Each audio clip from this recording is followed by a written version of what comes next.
Tonight we will be discussing the audio-lingual method in the context of the VID 511 class by Daniel Martin.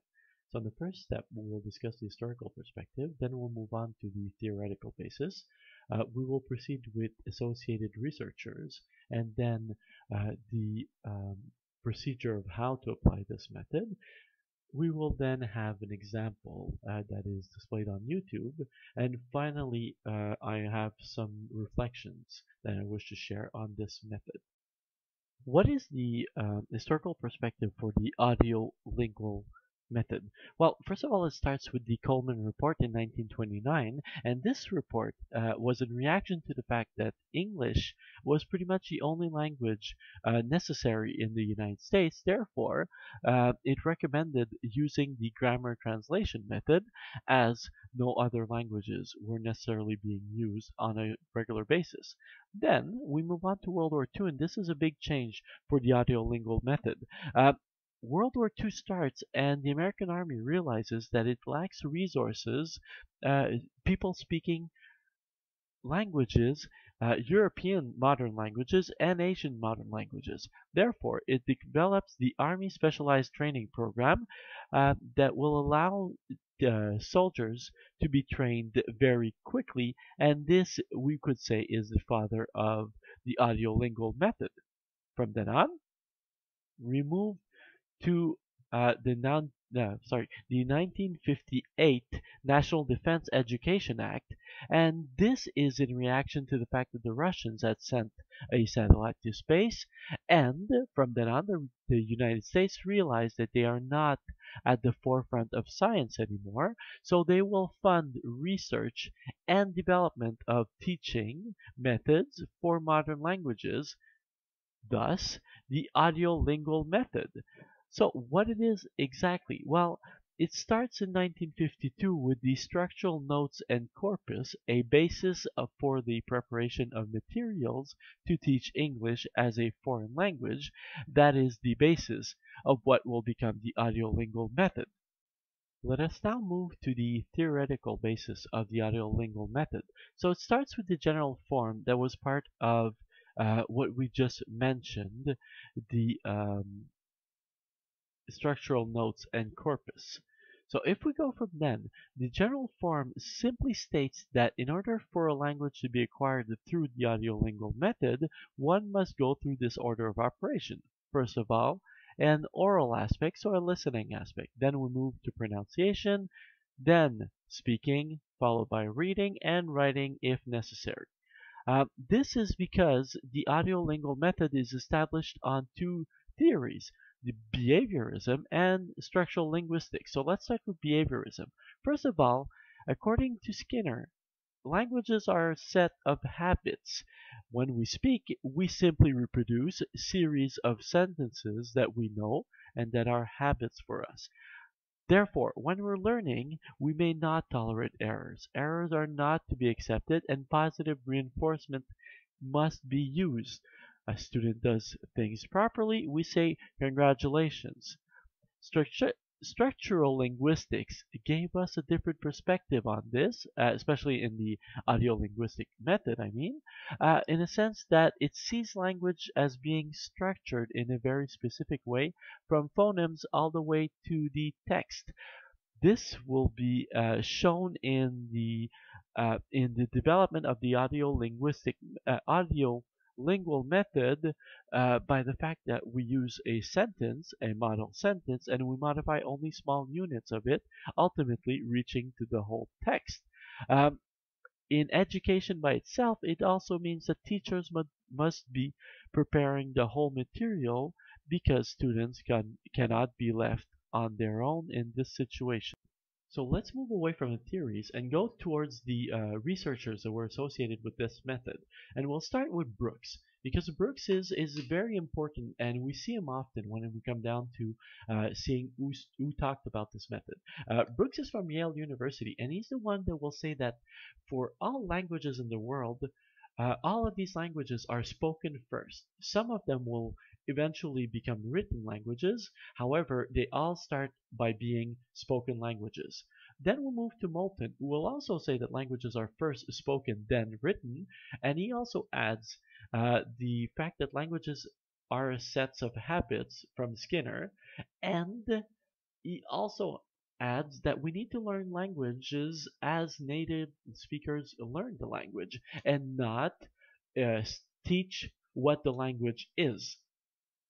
Finally, we move towards Fries, who is from the University of Michigan, which was the center of the audiolingual method. And Fries says, for Fries, it's very easy. Languages are structures, and we need to teach these structures. If students understand the structure of a language, it becomes much clearer for them.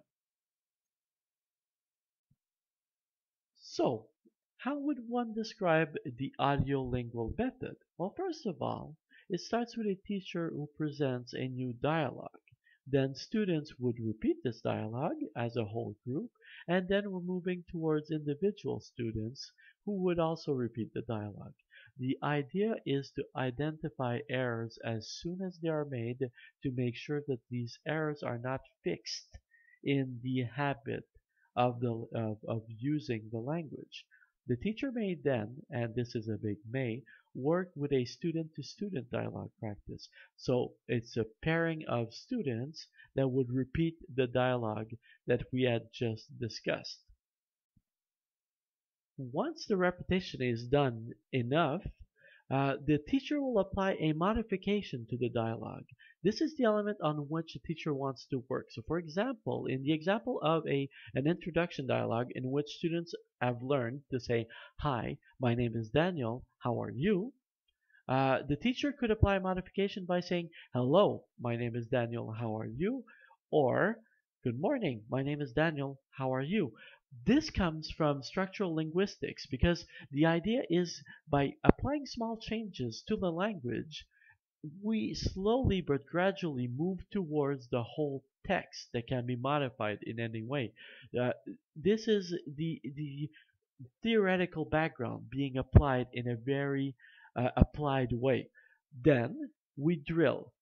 The idea of the audiolingual method is to set habits, good habits. So in order for students to set these good habits, and this is very behaviorist in its view, the students need to repeat, repeat, repeat, and then repeat again to make sure that the structure of the sentences they need to say will be set to mind without any mistakes or error fixated into these. So writing and reading can be helpful here because students will discover new dialogues in books and then they will be able to reuse these. Follows using language labs. Language labs are essential in this method because this method relies on recorded tapes. We need a teacher to model the language for us.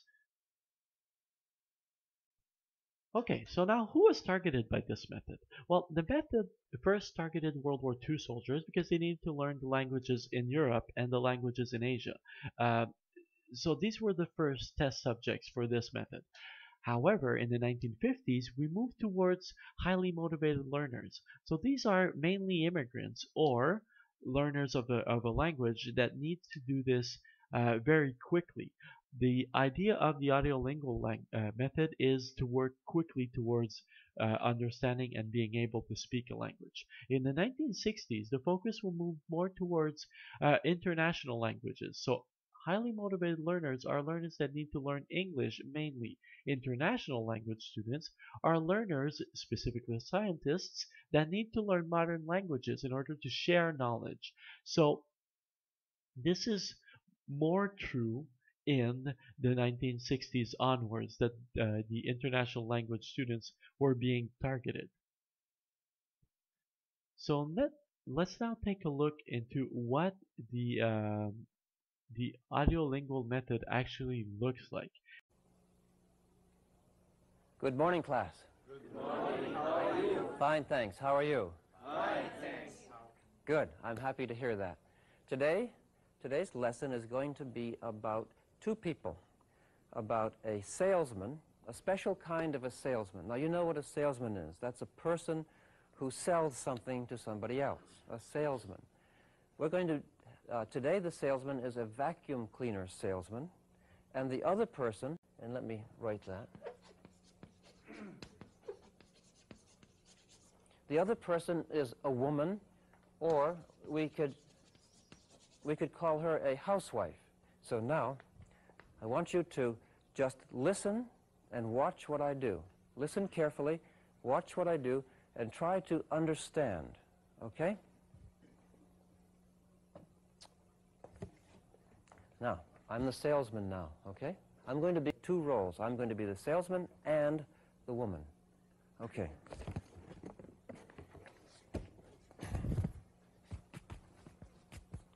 Ring, ring, ring, ring. Ring, ring, ring, ring. Now, the woman.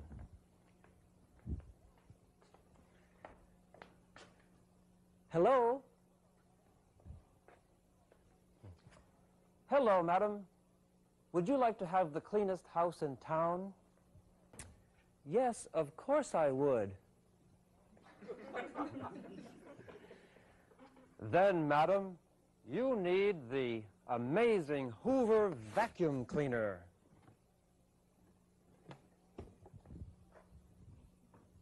No, I don't. Salesman. What? Why not? Because my in our house. Oh. Okay, now listen, and I'll do it one more time. You just listen and don't talk this time. Listen again, I'll do it one more time. Salesman. Rings the bell. Woman. Good morning. Madam, would you like to have the cleanest house in town? Yes, of course I would.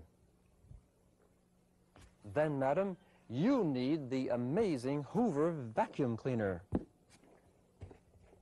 The woman says, no, I don't. Salesman says, what? Why not?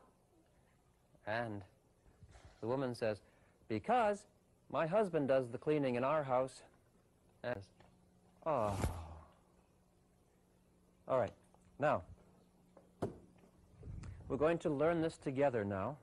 I'm going to help you learn how to say this whole dialogue, okay? So, please repeat. The first line is the woman says, good morning. Good morning. Good morning. Good morning.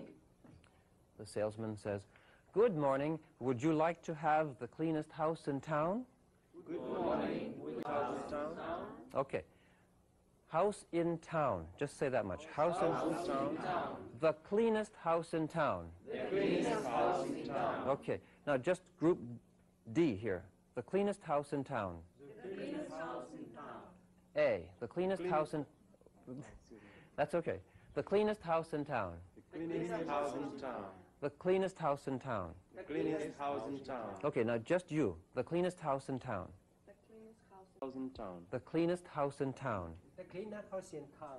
Cleanest. Cleanest. The cleanest house in town. The cleanest house in town. Good, very good. Okay. This group, the cleanest house in town. The cleanest house in town. The cleanest house in town. The cleanest house in town. Ah, no, just right now, just this group, okay? That's good. In a minute, in a minute. The cleanest house in town. Just The cleanest house in town. you, man. The cleanest house in town. That's good. Everybody, the cleanest house in town. Cleanest house in town. Would you like to have the cleanest house in town? Would you like to have the cleanest house in town? Would you like to have the cleanest house in town? Would you like to have the cleanest house in town? Okay. Would you like to have the cleanest house in town?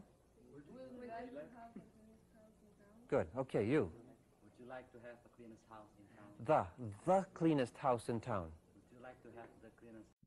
I thank you for listening to my presentation, and I sure hope that it was relevant and that it was a good survey of what the audiolingual method is. So once again, this was produced in the context of the DID 511 class in the spring of 2015 for the University of Sherbrooke by Daniel Martin. Thank you.